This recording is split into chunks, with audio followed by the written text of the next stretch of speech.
Hello and welcome to the Situation Report today. Very glad to have you joining me. This is the show where we do our very best to provide the information and perspectives you need to navigate an ever-changing culture. And today is a show dedicated to providing the perspectives and information you need to navigate an area of culture that I have a hard time believing is changing and changing as rapidly as it is.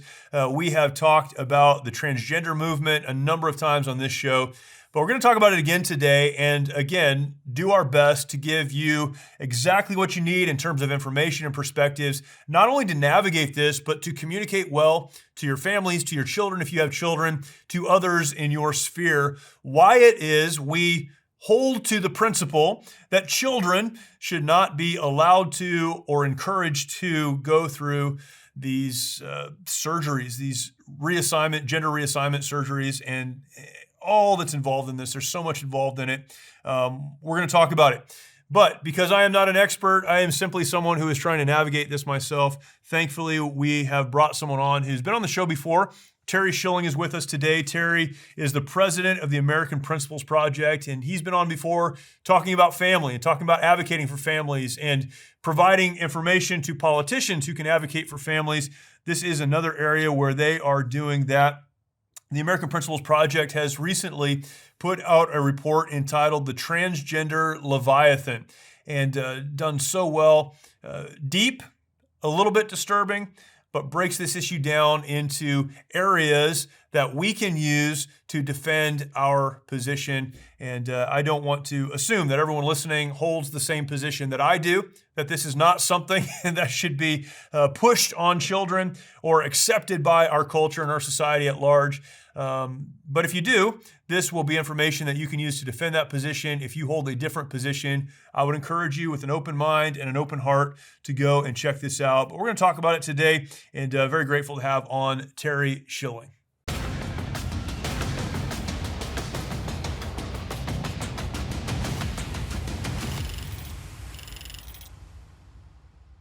Terry, thanks for coming back on. Appreciate it, man. You must be busy. I mentioned that when you checked in. I can't imagine your job because there are so many targets probably all of the time in front of you, and trying to wrangle it's just got to be overwhelming, particularly with the cultural environment we're in right now. No, that's exactly right, Jeremy. And thanks so much for having me.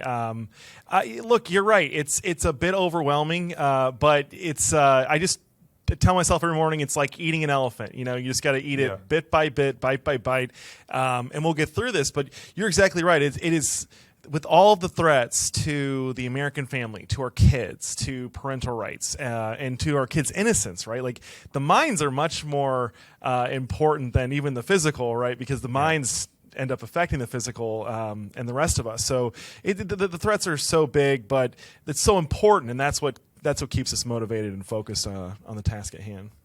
When you were on before, we talked about the American Principles Project, but for those that maybe didn't hear that episode or aren't super familiar with your work, can you talk about what you guys do specifically for a minute?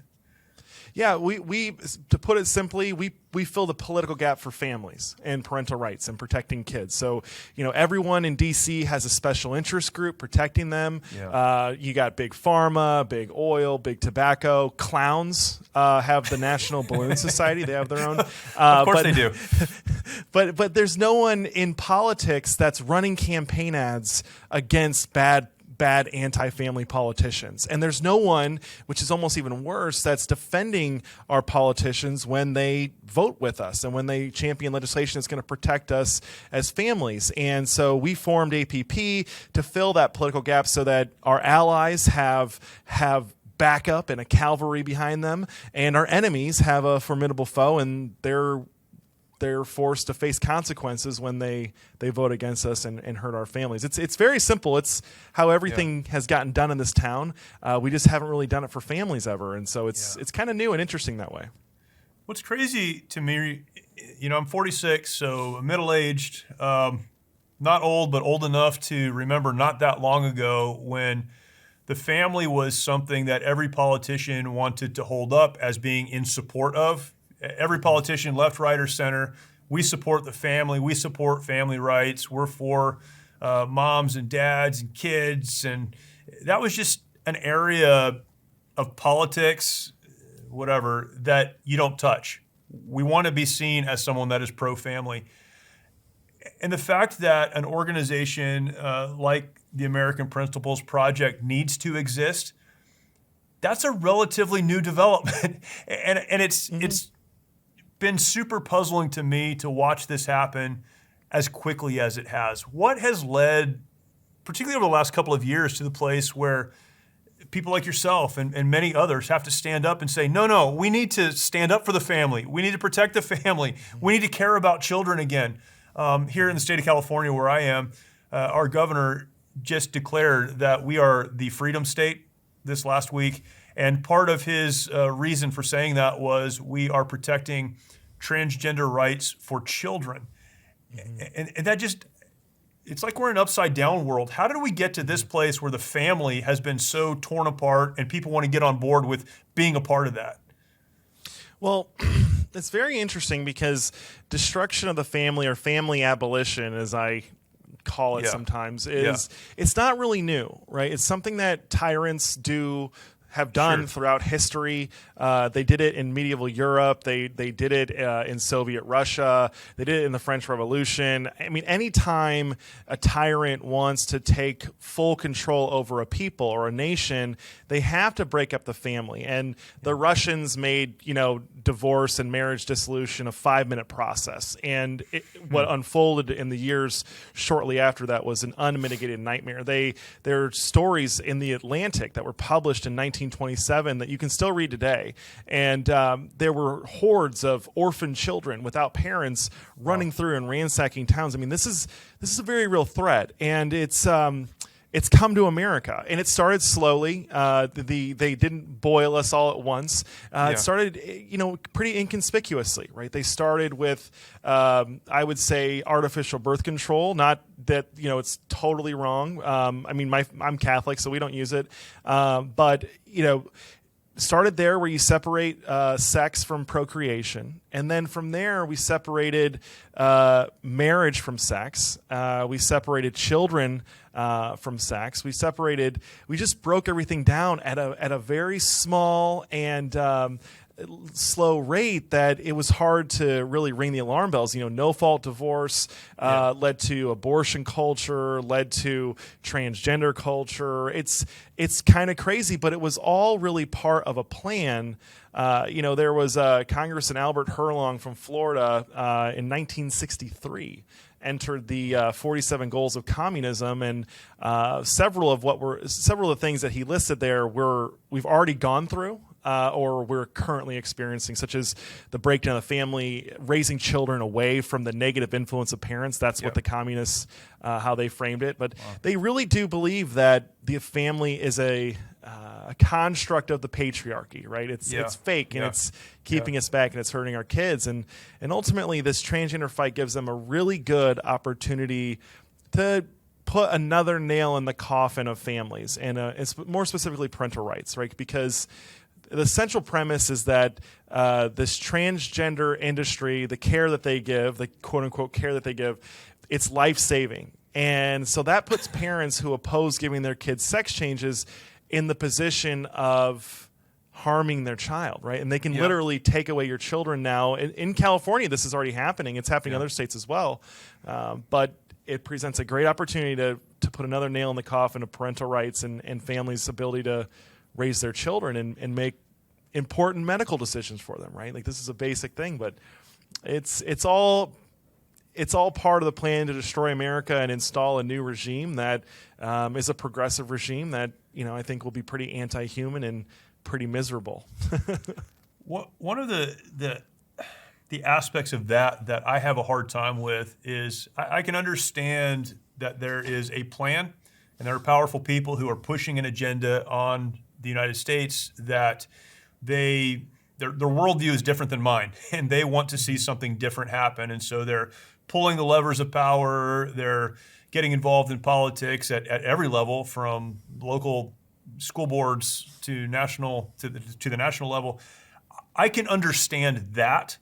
What I struggle with more is parents taking their kids to drag shows and it becoming the norm or the thing you have to do to support transgender activities for children and drag shows and the disintegration of the family. And that's the breakdown that I'm having a really hard time getting my brain around. Not that there is someone out there trying to destroy America. I can understand that. What I don't understand is normal people looking at this and going, oh, I guess this is what we should be doing. How did we get to that place? That's a very interesting question. It's tough to explain, right? Because these people that are taking their kids to drag shows, if you ask them if they would take their kids to church on Sunday, they would probably tell you no, that they don't do that, right? That they don't want to harm their children. Yeah, it would instill values into them that they don't really think are worthwhile or valuable. No, there's been a complete breakdown in our society, and I think that at the root of it is a lot of things. I think it's women rejecting femininity. I think it's men rejecting masculinity. I think it's a breakdown in... I think the masculinity thing is really bad because masculinity being broken down means that your society's not going to be protected. Right? You think about the best things about being a man and being masculine. It's that you can protect people. You can protect the good. You can fight evil. You can stand up against these things. And right now we've destroyed masculinity so much that dads are not only not telling their wives or keeping their wives from bringing their kids to drag shows, they're going to the drag shows. Yeah, right. It's gross. It's weird. It's not sustainable, by the way. These kids that you're taking to these drag shows, they are going to have a sordid sense and a sordid view of what the world is really about. I mean, it's very twisted. It's very perverted. And these kids are not...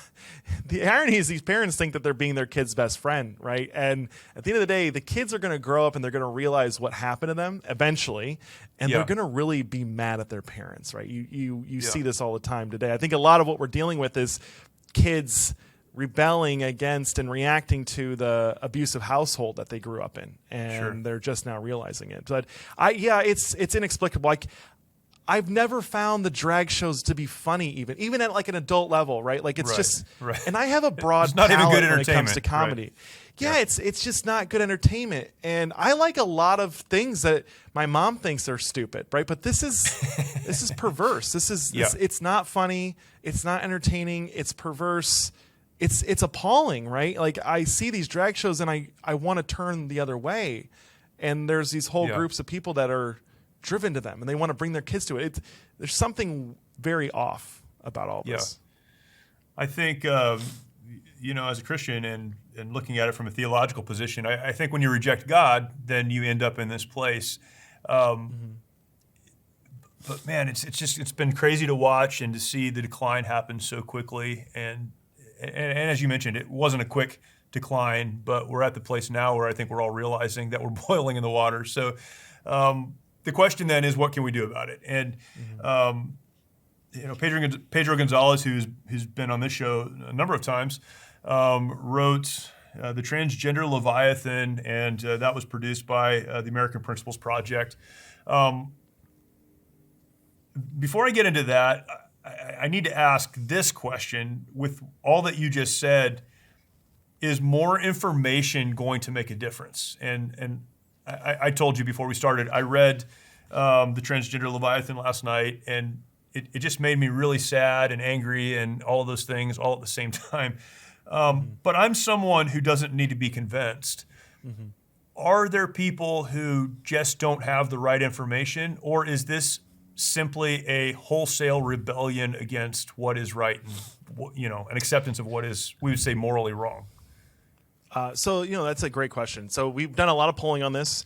It's very clear where the American people are. Like even with Democrats, it's an 80-20 issue opposing sex changes for minors, and even when you put it up against the left's strongest arguments, you ask them, do you believe that children are too young to consent to sex changes, or do you believe that the experts who claim that this is life-saving treatment and that children should have access to it, it's a 3-to-1 issue, right? That's the ratio that are on our side. So it's not it's not that the American people need to get educated. They have a very deep sense that sex changes are probably always wrong, but they're willing to tolerate it for adults, but they're not going to tolerate it for kids. The real audience for reports like this that we need to get this into the hands to are lawmakers, right? It's the lawmakers that are the real problem here, because they do one of two things. They either go along with the lie, or they'll say something like, I don't think government should be getting in the way of parents' ability to control the medical decisions. No. Children should never be able to get there's certain things we should never allow children to do. Cocaine, go to strip clubs, shouldn't allow children to get tattoos. And, above all of that is getting a sex change, right? Parents don't have a right to do that to your kids. They don't have a right to abuse their kids. But then two, they dismiss it as if it's not a big deal. As if it's not happening or it doesn't need to be addressed. Those are the two things that we were trying to solve. That's good. With this report. Yep. And as well as making sure that politicians and the American people know who the real bad guys are, right? Like I'm doing this in part to help save people that identify as transgender from like a lifelong or a life full of regret and misery and despair, right? Like these surgeries are permanent. These hormones, these puberty blockers, those cause permanent damage. Yes. And I want to save these people because they're being exploited by big pharma and these hospitals. And so we wanted to do those three things basically. That's right. Address those things. And have you ever picked up a towel set because it felt really soft in the store, but then when you got to use it, it's not very absorbent? It's basically a towel that's leaving you out to dry. That's why MyPillow has developed the MyPillow towels. Towels that work. I know, it's mind-blowing. Towels that actually dry you. Their 6-piece towel set includes 2 bath towels, 2 hand towels, and 2 washcloths. They come in a variety of colors, and right now you can receive a 6-piece set for only $39.98 with promo code SITREP. Go to MyPillow.com right now and click on the radio listener special. MyPillow products all come with a 10-year warranty and their 60-day money-back guarantee. To receive this amazing offer on the 6-piece set of MyPillow towels, just go to MyPillow.com, click on the radio listener special, and enter promo code SITREP or call 800-870-0283. That's MyPillow.com, promo code SITREP. Yeah, and politicians are, driven by the wind often, and this gives them something to stake, at least this position too, and I'm glad for it. I'd like to just work through this a little bit. I want to first of all read your statement about the Transgender Leviathan, about the report that you all put out in, I think, November. Your statement off the website: over the last decade, there has been an explosion in individuals, especially kids, identifying as transgender. While the far left has celebrated this as an advance for diversity and openness, the truth is far more troubling. As Pedro Gonzalez documents in this report, the widespread normalization of transgenderism has been fueled by a mix of factors: the ideological capture of key cultural institutions, the financial profitability to big pharma of encouraging gender transitions, and well-funded lobbying campaigns in politics. And despite the enormous evidence that this movement is damaging the physical and mental health of countless children, its advocates continue to press forward while gaslighting the public as to the horrible effects. To fight back effectively, we have to expose the truth. That is what the Transgender Leviathan aims to do, and we look forward to educating lawmakers and all Americans in the coming weeks on the reality behind this destructive movement and what we must do to stop it. I read that for those who are listening and don't have the opportunity to read it for themselves. But along with the entire report, there's an executive summary, which is fantastic. But this breaks this issue down into essentially 7 main areas, or 7 main topics, things that we need to understand. Patient zero, bad medicine, big medicine, coming for your kids, the politics of transgenderism, social contagion, and the way forward. I encourage everyone to go to your website, American Principles Project, and read at least the executive summary, if not the entire report. But as you look at this, what are the highlights that people really need to understand, that they need to take away from this? And again, they can read this, but as you read it, as a husband, as a father, as someone that cares about the family, what are some of the big takeaways for you?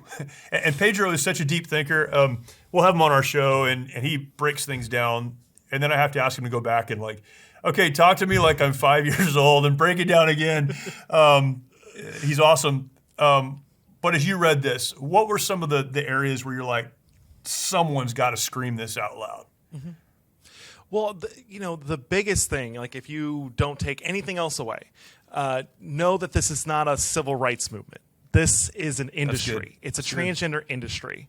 They're making billions of dollars. In 2021 alone, the transgender industry was $1.9 billion in the United States. It's going to be $5 billion by 2030. So that's the big thing. It's like breaking this down. It's not about a sexual minority. They're less than 1% of America is transgender, right? And it's like 0.3% when before this whole movement really got off.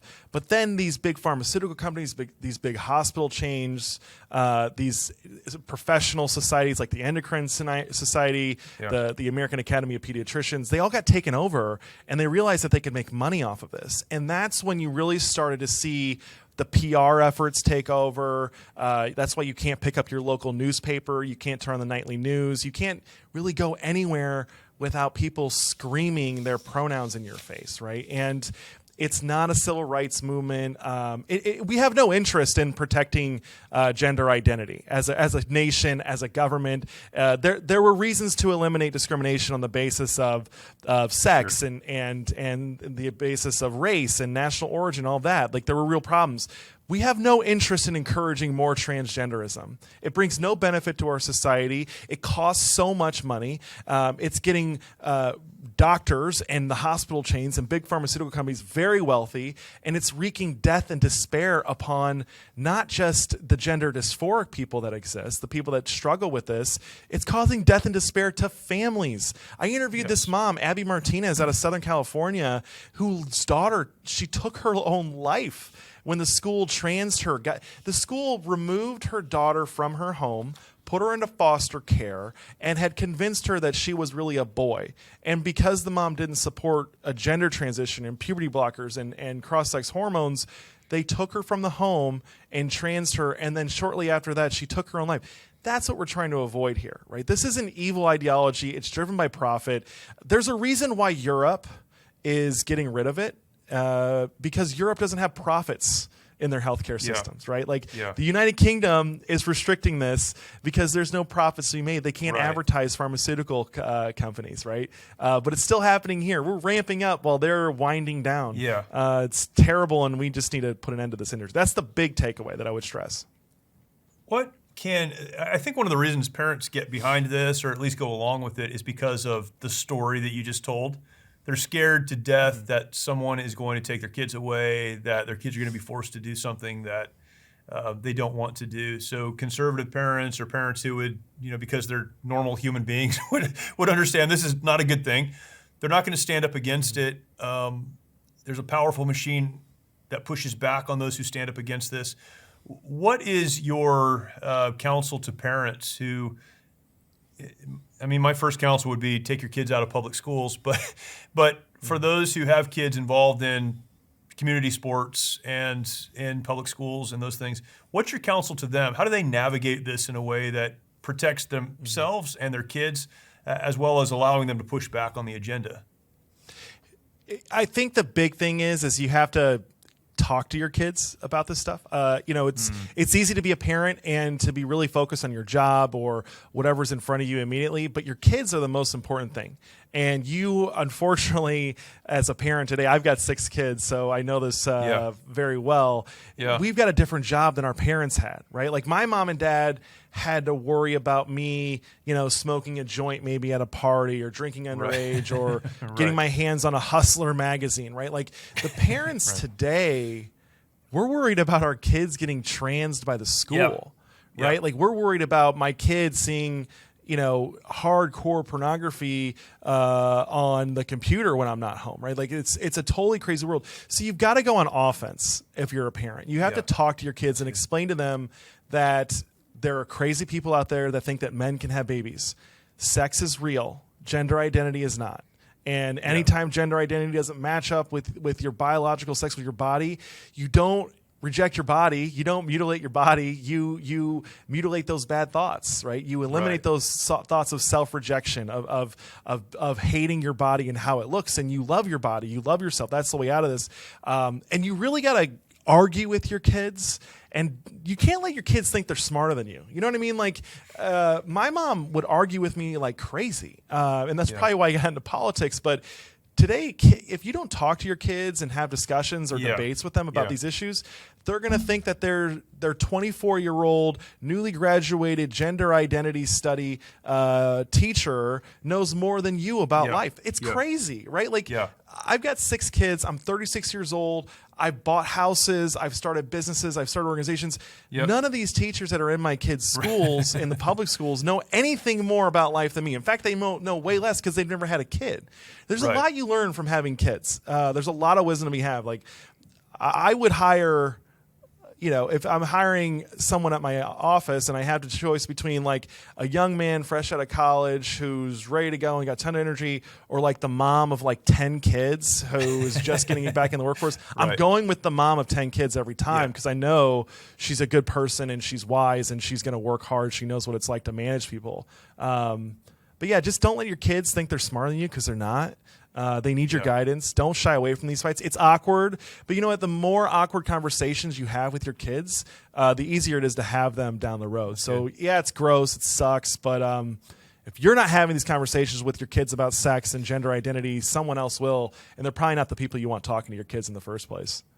One of the sections of the report is entitled Social Contagion, and it's fascinating just looking at the numbers of young people who identified as transgender, whatever the period of time was, 15 years ago or something like that, to now. And what's changed? Well, it's that social contagion. It's that it's become socially acceptable. And so you're exactly right. Kids are having these conversations. Some schools are bringing people in to have these conversations with children. If we're not willing to have the conversation, man, you're absolutely right. Someone else will. And it's unbelievable. And these kids are younger and younger and younger.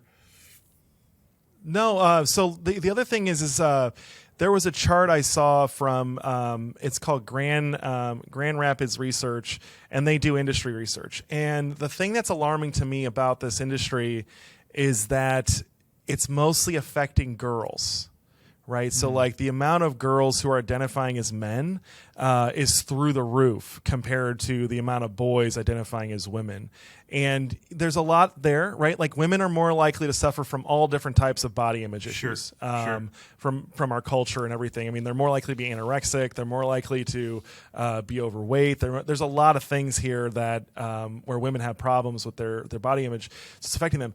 But that's really bad long term for just like maintaining your population, which is, I think, part of this. Like, I think it's a weird coalition of like profiteers in the healthcare industry and ideologues who want to destroy America. But it's also, there's a certain sect of people who advocate for population control that are part of this. Women, by the way, your listeners might not know this, or your viewers might not know this. Women are way more important for procreation and for maintaining the population of a nation than men are. It's why we send men to war instead of women, because women, you can only have one baby per woman. But one, if you think about it, like one guy can impregnate a lot of women if he's given enough opportunity. And some of them do. Yeah, some of them do. But this affecting, it's like a 3,000% increase. I have to go back and check the numbers, but it's an insane increase in the amount of young girls who are identifying as trans, and it's a social contagion. It's a rapid onset gender dysphoria is what it's called. Yeah. So the way forward, that's the last section. What is the way forward? I think a lot of people, myself included, sometimes just want to pretend it's not happening, and I'll just keep my kids close and try to help them. But what is the way forward for us as families, but also as a country dealing with this? I don't blame you. I mean, that's a very natural reaction. That was my initial reaction. Yeah. But then you realize they won't stop. Like they're going to get to your kids eventually. Yeah. So as a family, I kind of covered this a little bit earlier. You got to go on offense. You got to have these conversations, these tough conversations with your kids. You got to hold your politicians accountable, right? And you got to make your voices heard. If your politician, if your congressman, your senator is hearing from you and your neighbors about protecting kids from this transgender industry, they're going to be. I know it sounds nostalgic or romantic or pie in the sky, but politicians really do read those letters. They really do keep track of all the phone calls they get. But this is we're gonna have to ban this stuff, right? It shouldn't be allowed to happen to minors. Children can't consent to sex, so how in the world are we allowing them to consent to a sex change? So we've got to ban these procedures. If your state doesn't have a women's sports bill to protect women's sports, that's a really important thing. Go to the areas where you can start to build momentum and start to make progress. But I think that ultimately this is all rooted in the federal government. The federal government for decades has been using a really interesting tactic of federal grant agreements to push policy changes. So what they do basically, it's most familiar with the highways, right? So if you want federal transportation dollars, you have to have seatbelt laws in your state and you have to have speed limits. And if you don't have those, you don't get federal money. Well, they're doing that now like on steroids, and they're doing it with transgenderism in school, critical race theory in school. You got to have diversity, inclusion, and equity programs. And that's actually the next report that Pedro and I are going to be working on together is the federal roots of diversity, inclusion, equity, and what it's doing to our country. But HHS is doing this. So we got to defund this stuff at the federal level. We got to ban insurance companies from covering it. That was the real explosion in growth for this movement and for this industry, is when insurance companies started covering it. Because when people had to pay for their own sex changes, they weren't getting them because they can't afford them. They can't afford $60,000 for a phalloplasty. But when insurance companies are covering it, we're all paying for it, right? So not only are we subsidizing it through our federal tax dollars that are contributing to Obamacare and covering that, we're subsidizing it through our healthcare premiums. So we've got to ban insurance companies from covering this. We have to cut the federal funding out, and we have to ban these surgeries, at least for minors, and possibly even for adults, right? Because I do think that this is consumer fraud. It's one thing to let adults cross-dress, like we can't really stop them from doing that, but I think it's okay to say like, we don't allow lobotomies in this country, so we don't allow fallow lobotomies or whatever you want to call them. I don't know. I think we got to ban this stuff and get the federal dollars out of the way. It's probably a year ago, maybe a little longer than that. I had Walt Heyer on the show. I don't know if you're familiar with Walt, but he's written an awful lot on this. He transitioned, as in going through a surgery. I think he was in his 40s. And then, a lot happened in his life, and he understood the problems with that. It's crazy, crazy story. I'd encourage anyone to go and check that out. But he made the point, and this was, he was so confident in it. And Walt is, I think he's in his 80s now. He's kind of a smaller guy. And with the most confidence a person could say it, he said, every single person I know that has gone through a transition surgery is dealing with deep trauma in their lives. And the real problem is trauma. That's what needs to be addressed. But the easier solution is to just let people do what they want to. And I paused and said, 100%, 100%. And he said, absolutely, 100% are dealing with trauma. Now, the social contagion aspect of that, maybe some of that has changed. Maybe it's, I don't know, our society pushing people to do things they wouldn't normally. But we're avoiding the real problems in people's lives to allow them to do things that are permanent and damaging for the rest of their lives. And it's absolutely amazing. Do you find encouragement in the new Congress? Do you think some of that will change because of some of the lawmakers in place now? I'm just so pessimistic about Congress. Sure. I love what just happened last week. But ultimately, I think this will only change if we get a new president. A new president that makes this an issue, is willing to talk about it, and really willing to articulate what we believe here and why we're doing it, right? And this Congress that we have, I mean, they'll do some good things, and they'll go along with that new president, but we're rudderless right now, right? We really don't have a leader, and Mitch McConnell's not going to cut it. Kevin McCarthy's not going to cut it. It's only going to happen if there's a really good president. I mean, who was the Speaker of the House in 1860, right? We don't know. Well, we know Abraham Lincoln, and I think it's all about the presidential election and who we nominate. If we get a bad nominee, it's not going to be pretty. It's not going to be good. Right. Terry, where can people learn more about the work you're doing? Find this report, but also learn about American Principles Project and everything else you guys are into? You can find the report at transleviathan.com. You can follow me on social media across the board, Instagram, Twitter, True Social, all of them, at Schilling, SCHILLING 1776. It's that way across all the platforms, or our website is just AmericanPrinciplesProject.org. Awesome. Terry, thank you so much. Really appreciate it. Thanks, Jeremy. We were not made to live in isolation. Sadly, many of our veterans feel they need to fight their battles alone. This self-isolation has led to the staggering statistic of more than 20 veterans taking their lives every day. A lot of guys end up drinking, a lot of guys end up losing hope. Some of them will go to the VA and they'll try to get, prescription medications to help with PTSD. They'll get pills for anxiety, they'll get pills because they can't sleep, now they'll get pills for depression. Before they know it, they're taking 12 different medications. And when it's not working out, these guys lose hope, and that's why there's 23 guys a day committing suicide. The mission of Mighty Oaks is to eradicate the veteran suicide epidemic and help our warriors change their legacies.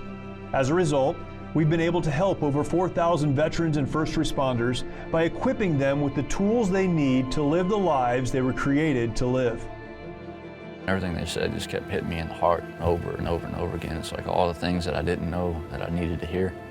And I opened my heart to God that week, dude, and I've been a different person ever since. Our faith-based, peer-to-peer approach has one of the highest success rates of any program available today, offering hope and understanding to those who need it most. We provide our programs and resources, including travel, at no cost to our warriors. I remember talking to a licensed social worker who actually handed me a pamphlet to Mighty Oaks. So I went, and I'm glad I did. By aligning their lives to biblical principles, these men and women are able to lead their families, their communities, and our nation. Our mission is to serve and restore our nation's warriors and families who have endured hardship through their service to America, and to help them find new life purpose through hope in Christ. It's your generosity that can make a difference in the lives of the men and women who have fought for our country and our freedoms. Now that they're home, don't let them fight alone. Learn more at mightyoaksprograms.org. I appreciate Terry's perspective and also the clarity with which he speaks and understands these issues. It's one thing to have an opinion, to believe something is true or false, I guess, depending on where you fall on the issue. It is something entirely different to be able to articulate why you believe what you believe. And I think that many of us find ourselves in this position of trying to defend without being able to articulate why it is we believe what we do. And I'm very grateful for Terry, for the American Principles Project, for Pedro Gonzalez, who authored this report to provide the information needed to not only understand the issues, but to defend our positions. And I would encourage you to go and check that out. And thank you to Terry for coming on. If you have not yet subscribed to the podcast, please take some time to do that right now. Wherever you're listening from, go ahead and subscribe. That would be fantastic. Then share this content out with others. And when you're all done doing that, if you're driving, wait till you get home to do this next part. But if you can, go to YouTube. You can find our YouTube channel there, The Situation Report. You'll find our channel. You can subscribe, hit that notification bell, leave us a comment. We would love to connect with you there, and really appreciate you following along.